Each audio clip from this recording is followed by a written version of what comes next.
warahmatullahi wabarakatuh. Wa bihi nasta'inu ala umuri dunya waddin, wassalatu wassalamu ala asrofil anbiya'i wal mursalin wa ala alihi wa sahbihi ajma'in, amma ba'd. Baik, kami dari kelompok 5 mata kuliah metodologi pendidikan agama Islam akan mempresentasikan atau menjelaskan makalah kami yang berjudul Teori Belajar Humanistik dan Implikasinya dalam Pembelajaran Pendidikan Agama Islam. Baik, sebelumnya saya perkenalkan anggota kami, yaitu Didik Nugroho dengan NIM 201-2041, yang kedua ada Diki Bayudya Santoso 201-2052, dan yang ketiga ada Elisa Nur Maharani Husna dengan NIM 201-2064. Langsung saja ke pengertian yang pertama, yaitu pengertian teori belajar humanistik.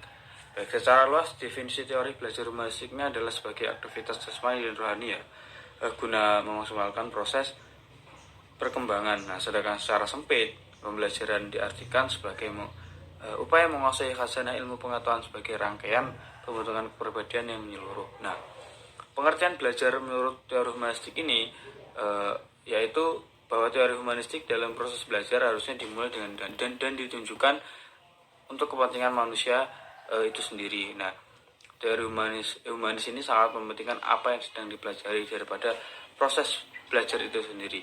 Nah, teori belajar ini lebih banyak berbicara tentang konsep pendidikan untuk membentuk orang yang bercita-cita tinggi dan pendidikan dalam bentuk yang paling ideal. Nah, para ahli teori humanistik ini menunjukkan tingkah laku individu pada mulanya ditentukan oleh bagaimana mereka merasakan dirinya sendiri dalam dunia sekitar dan lingkungan sekitarnya. Yang kedua, ada individu ini bukanlah satu-satunya hasil dari lingkungan mereka seperti yang dikatakan oleh ahli teori tingkah laku, melainkan langsung dari dalam genetik atau bebas memilih, dimotivasi oleh keinginan untuk aktualisasi diri atau memenuhi potensi keunikan sebagai manusia. Suatu teori belajar dikatakan humanistik jika memiliki ciri-ciri sebagai berikut. Nah, yang pertama, menekankan pada aktualisasi diri sendiri, manusia sebagai sosok individu yang bisa mengeksplorasi dirinya. Yang kedua, ada proses merupakan hal yang penting yang menjadi fokus belajar. Yang ketiga, melibatkan peran aspek kognitif dan afektif. Yang keempat, ada mengedepankan pengetahuan. Saya Elisa Nur Maharani Husna dengan NIM 2012-00064 akan menjelaskan mengenai tokoh-tokoh dari teori belajar humanistik. Yang pertama yaitu Abraham Maslow. Dalam teori humanistik ini, Abraham Maslow mengemukakan mengenai teori motivasi atau yang biasa dikenal dengan hierarchy of need. Teori kebutuhan ini meliputi kebutuhan manusia mulai dari dasar sampai yang tertinggi atau puncak. Teori ini yaitu terdiri dari kebutuhan yang pertama, kebutuhan fisiologis, meliputi kebutuhan manusia yang sangat paling dasar, contohnya makan, minum, tidur. Yang kedua yaitu mengenai kebutuhan rasa aman. Setiap individu pasti ingin memiliki rasa aman terhindar dari berbagai ancaman. Yang ketiga, kebutuhan kasih sayang. Yang keempat, kebutuhan penghargaan. Yang kelima yaitu mengenai aktualisasi diri. Jadi setiap individu bisa mengembangkan minat potensi yang ada dalam dirinya untuk mencapai kelebihan dan mengembangkan potensi yang ada di dalam dirinya. Yang kedua yaitu teori dari Carl Rogers, mengemukakan 5 hal penting dalam proses belajar humanistik. Yang pertama yaitu hasrat untuk belajar. Jadi setiap peserta didik harus memiliki sebuah motivasi untuk belajar agar belajar dapat semangat dan giat.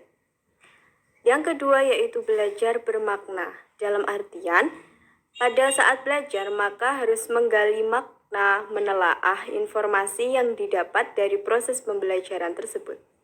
Yang ketiga, belajar tanpa hukuman.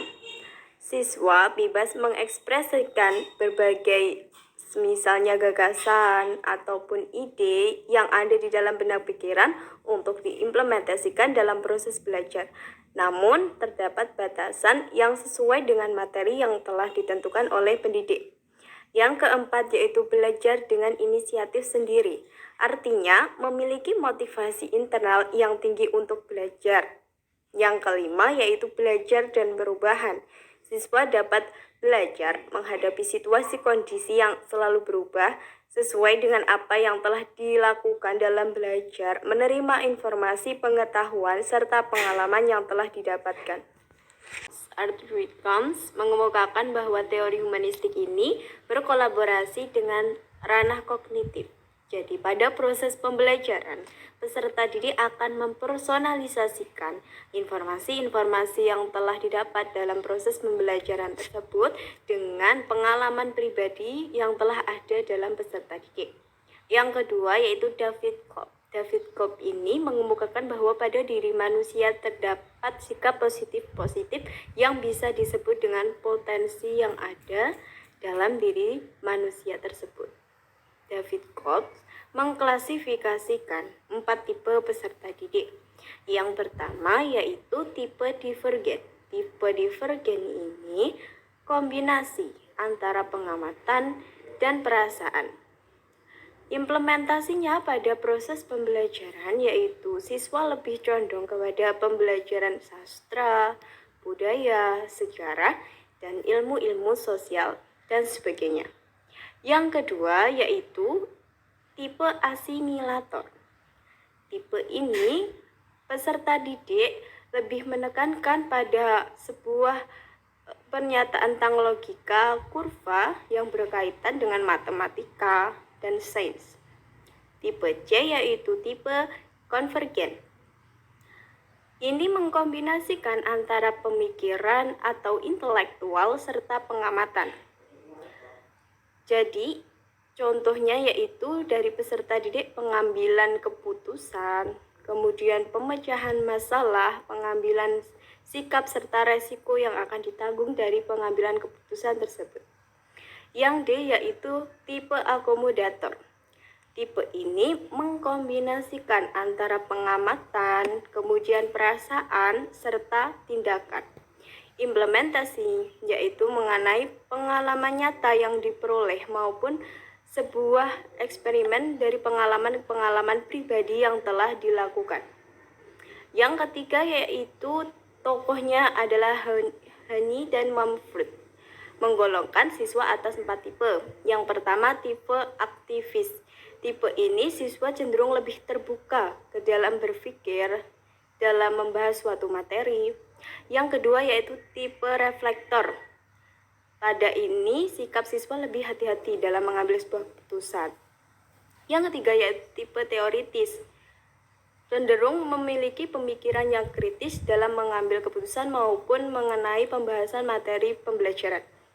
Yang keempat yaitu tipe pragmatis.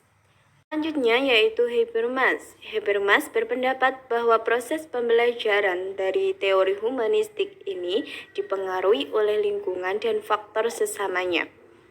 Habermas mengklasifikasikan 3 macam tipe belajar. Yang pertama yaitu belajar teknis, kedua belajar praktis, dan ketiga belajar emansipatoris.